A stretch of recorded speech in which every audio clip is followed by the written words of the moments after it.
Každý z nás určite vie, čo je to bežný nevedomý sen. Je možné, že svoje obyčajné sny prežívate veľmi živo, alebo si na ne len tak letmo spomeniete ako na hmlistú spomienku, ktorú sotva dokážete vytiahnuť z pamäte. Čo sú to teda tie lucidné sny a ako sa odlišujú od toho, čo prežívate každú noc? Lucidné sny sú sny, v ktorých človek naberie plné alebo aspoň čiastočné vedomie a uvedomí si, že sa práve nachádza v sne. V tento daný moment dokážete vedome konať v sne a nielen to viete vedome manipulovať celým snovým prostredím. Možno si myslíte, že však čo sny sú len také slabé predstavy, ale pravda je taká, že lucidné sny dokážu byť hyperreálne, niekedy sú tak reálne, že začnete mať dojem, že bežný život je len chabou simuláciou reality. Možno ste videli film Počiatok, áno, tak presne dokážu lucidné sny vyzerať a vy ich reálne tak môžete prežívať. Prečo nie sú lucidné sny u človek celkom bežný jav a prečo mávame len obyčajné nevedomé sny? Je to dané našim životným štýlom. Sny sú naše myšlienky, ktoré počas noci po vypnutí našich fyzických zmyslov naberajú reálnu formu v podobe simulácie reality, pretože naše telo už nemusí svoju pozornosť sústreďovať na fyzický svet, takže naše podvedomie prejaví naplno svoju kreatívnu silu a začne tvoriť simuláciu reality v rámci svojej fantázie. Väčšina z nás premýšľa počas dňa na autopilota. Nechávame sa strhávať myšlienkami. Určite to poznáte, keď vás niekto nahnevá a vy si potom v hlave začnete premietať, čo sa stalo, uvažujete nad tým, že ste mohli povedať toto a tamto, alebo ste mohli urobiť niečo inak, než ste spravili.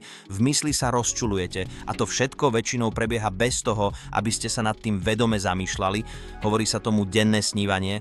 Je to stav, kedy nad vašou mysľou prevezme kontrolu nejaká emócia, alebo sa necháte strhnúť nejakými predstavami, ktoré vás možno až vytrhnú od sledovania toho, čo sa deje okolo vás. Toto je dôvod, prečo naše nevedomé predstavy pokračujú aj počas spánku a volajú sa nevedomé sny. Lucidné sny naopak vyžadujú, aby si bol človek plne vedomý toho, čo sa odohráva v jeho mysli a aby sa vedome vedel rozhodnúť, že práve teraz sa nenechám strhnúť napriek. Tým, že ho šéf nahneval, lucidita vychádza z vedomej kontroly mysle, čím sa v našom mozgu vytvorí vyššia aktivita v časti zvanej dorzolaterálny prefrontálny kortex. Toto je časť mozgu, ktorá je na rozdiel od nevedomých snov aktívna počas lucidného snívania a zohráva primárnu úlohu v schopnosti sebareflexie a zhodnocovania toho, čo práve robíme a umožňuje zvýšenú kontrolu nad myšlienkami a tokom myšlienok, takže aj nad samotnými snami. Možno sa teraz pýtate, k čomu mi vlastné sú lucidné sny? Dobrá otázka.